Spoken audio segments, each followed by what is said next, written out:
So guys இன்றைக்கி என்னோடய wait பார்த்தீங்கன்னா 68 kg. எஸ், நம்ம சாதிச்சிட்டோம் மாறா. 2 கிலோ கம்மியாகிருக்கோம். 70 கிலோலேருந்து 68 வந்திருக்கேன். மார்னிங் நம்மளோட ஃபர்ஸ்ட்டு ட்ரிங்க் லெமன் வாட்டர், அது குடிக்க போகிறப்போ. ஸோ கைஸ் இது வந்து எங்களோட அன்பிளான்டு ட்ரிப்பு. அப்படியே ஈவினிங் ஒரு 5 o'clock வெளியில் போகலான்னு நினச்சோம். ஆனால் இவ்வளோ தூரம் வருவோம்னு நினைக்கிறேன். இது எங்கே இருக்குதுன்னு பார்த்தீங்கன்னா ஈசிஆரில் முட்டுக்காடு வரைக்கும் வந்துட்டோம். பீச் எப்படி இருந்தாலும் பீச்சுக்குள்ளே போக முடியாதுல்ல, அதனால் வெளியிலேருந்தே பீச் பார்க்கலாம் அப்படின்னு சொன்னோடனே ஆதர்ஷ் இங்கே கூட்டிகிட்டு வந்துட்டாங்க. இங்கே பாருங்கள், இந்த அழகை பாருங்கள்.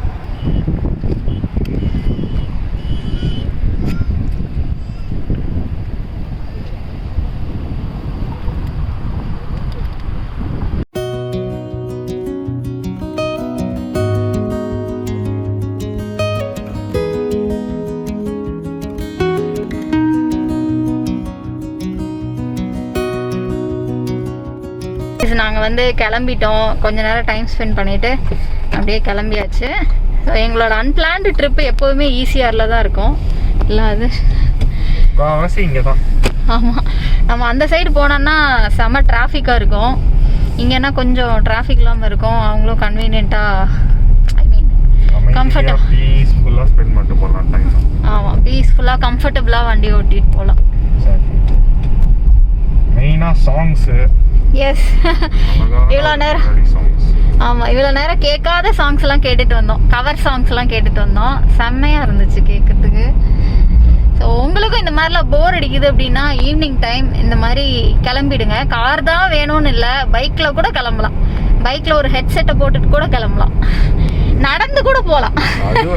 ஹெட்செட் போட்டால் போதும், வேற லெவல் ஃபீல் அது. ஆமாம், கார் தான் வேணும்லாம் இல்லை, கார் இல்லாட்டியும் நீங்கள் நடந்து கூட போகலாம். ஸோ என்ஜாய் பண்ணுங்கள். Okay, take a break. Yes. So guys நாங்கள் வீட்டுக்கு ரீச் ஆகிட்டோம். வர வழியில் பார்த்தீங்கன்னா கருப்பட்டி காஃபியில் வந்து காஃபி குடித்தாங்க. ஆதர்ஷ் குடித்தாங்க, நான் குடிக்கல. ஏன்னா நம்ம டயட்டில் இருக்கோம், அதெல்லாம் குடிக்கக்கூடாது. ஸோ அதனால குடிக்கல. அப்புறம் பார்த்திங்கன்னா அல்வா, திருநெல்வேலி அல்வா வாங்கிட்டு வந்திருக்கோம். அப்புறம் வந்து இன்றைக்கி வந்து எங்கள் நெய்பர் ஒருத்தங்க வந்து, நெய்பர் ஃப்ரெண்டு வந்து ஒரு ரெசிபி சொன்னாங்க, ப்ரான்ஸ் குழம்பு. அந்த குழம்பு தான் நான் இன்றைக்கி ரெடி பண்ணி அவங்களுக்கு திரும்ப கொடுக்கலாம் அப்படின்னு சொல்லிட்டு பிளான் பண்ணேன். ஏன்னா சூப்பராக செஞ்சுருந்தாங்க. எனக்கு அந்த டேஸ்ட்டே வந்து ரொம்ப ரொம்ப பிடிச்சிருந்தது, டிஃப்ரெண்ட்டாக இருந்தது. ஸோ அதுதான் நான் இன்றைக்கி ட்ரை பண்ணிகிட்ருக்கேன். நான் ரெசிபி காமிக்கலான்னு நினச்சேன், அதுக்குள்ளே எனக்கு கொஞ்சம் பிஸியாக இருந்தனால காமிக்க முடியல. ஸோ இப்போ நான் என்னென்ன போட்டிருக்கேன் அப்படிங்கிறத சொல்லிடுறேன்.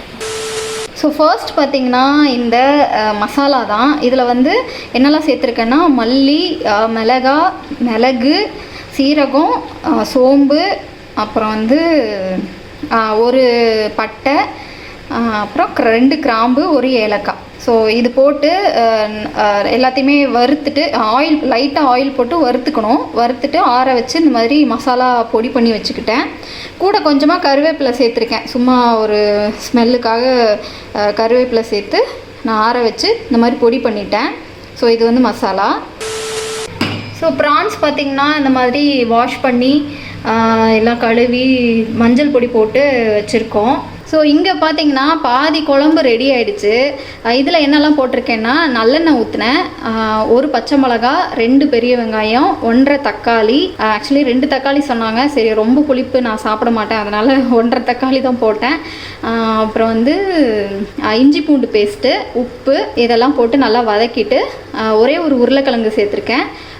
அதுவும் நல்லா வதக்கிக்கணும். உருளைக்கிழங்கு இல்லைன்னா மொச்சை, அது வந்து ஆப்ஷனல் தான் சொன்னாங்க. நான் வந்து ஒரே ஒரு உருளைக்கிழங்கு மட்டும் சேர்த்துருக்கேன். அப்புறம் வந்து டேஸ்ட் ஆக்சுவலி நல்லா இருந்துச்சு, அதனால் உருளைக்கிழங்கு சேர்த்துருக்கேன். அது சேர்த்துட்டு குழம்பு மிளகாப்பொடி, குழம்பு மிளகாப்பொடி இதெல்லாம் சேர்த்துட்டு கொஞ்சம் தண்ணி ஊற்றி அந்த உருளைக்கிழங்கு வேகிறதுக்காக வேக விட்டுருக்கேன். அவ்வளோதான். ஸோ கருவேப்பிலையும் சேர்த்து தான் வதக்கியிருக்கேன். ஸோ எல்லாம் வதக்கி கொஞ்சம் இப்போ வந்து உருளைக்கிழங்கு வெந்துருச்சு. வெந்ததுக்கப்புறம் இந்த மசாலா பொடி சேர்க்க சொல்லியிருந்தாங்க. ஸோ இந்த மசாலா பொடி சேர்த்துக்கலாம். ஸோ நல்லா அந்த மசாலாவை வந்து சேர்த்துட்டு கொஞ்சமாக தண்ணி சேர்த்துட்டு இது வந்து ஒரு கொதி வந்ததும் நம்ம ப்ரான்ஸ் சேர்த்துக்கலாம். ஸோ இது வந்து ஓரளவுக்கு கொதி வந்துருச்சு. இப்போ வந்து ப்ரான்ஸை சேர்த்துக்கலாம். ஸோ ப்ரான்ஸ் போட்டுட்டு நல்லா மிக்ஸ் பண்ணி விட்ருவோம். இது நல்லா வேகட்டும். வெந்ததுக்கப்புறம் இன்னொரு இன்க்ரீடியன்ட் இருக்குது, அதுதான் வந்து குழம்புக்கான டேஸ்ட்டே அதுதான் கொடுக்க போகுதுன்னு நினைக்கிறேன். ஸோ அந்த இன்க்ரீடியன்ட் சேர்க்கும் போது மீட் பண்ணுறேன். ப்ரான்ஸ் போட்டு ஒரு 5 மினிட்ஸ் வெந்ததுக்கப்புறம் கொஞ்சமாக தேங்காய் பால் சேர்த்துக்கலாம். இதுதான் அந்த சீக்ரெட் இன்க்ரீடியன்ட். எஸ்,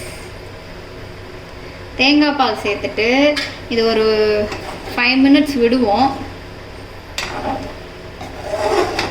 கொஞ்சம் கெட்டியாகட்டும். ஆக்சுவலி தேங்காய் பால் சேர்த்து உடனே இறக்கிடுவாங்க, ஆனால் நான் கொஞ்சம் கெட்டியாகட்டும் பார்க்குறேன். இந்த திக்காக இருந்தால் தான் அதோட டேஸ்ட்டு. ஸோ குழம்பு வந்து ரெடி ஆயிடுச்சு. ப்ரான்ஸ் கிரேவி, கொத்தமல்லி இலை போட்டு குழம்பை ஃபினிஷ் பண்ணிடுவோம். நம்ம டேஸ்டியான யம்மியான ப்ரான்ஸ் கறி ரெடி ஆயிடுச்சு. ஆக்சுவலி என்னடா டின்னருக்கு ரைஸ் வச்சுருக்கோன்னு பார்க்காதீங்க, நாங்கள் மத்தியானம் லஞ்சுக்கு ரைஸ் சாப்பிடல. ஸோ அதனால் நைட்டுக்கு ரைஸே வச்சுட்டோம். நெய்பர்ஸ்க்கும் கொடுத்துட்டேன், அவங்க ரெசிபி சொன்ன ஃப்ரெண்டுக்கும் கொடுத்துருக்கேன். என்ன ஃபீட்பேக் வருதுன்னு அடுத்த வீடியோவில் சொல்கிறேன். எப்படி இருக்குன்னு சொல்லுங்கள். நல்லா குக்காக இருக்கு. நல்லாயிருக்கா? அவ்வளோதான், இன்றைக்கி டயட்டை இப்படி தாங்க முடிஞ்சுது. ரொம்பலாம் கிடையாது, ஆனால் ஃப்ரூட்ஸ் சாப்பிட்டேன். ஆப்பிள் சாப்பிட்டேன், பொமோகிரானட் சாப்பிட்டேன். ஸோ ஃபைபருக்கு வந்து ஃப்ரூட்ஸ் சாப்பிட்டாச்சு.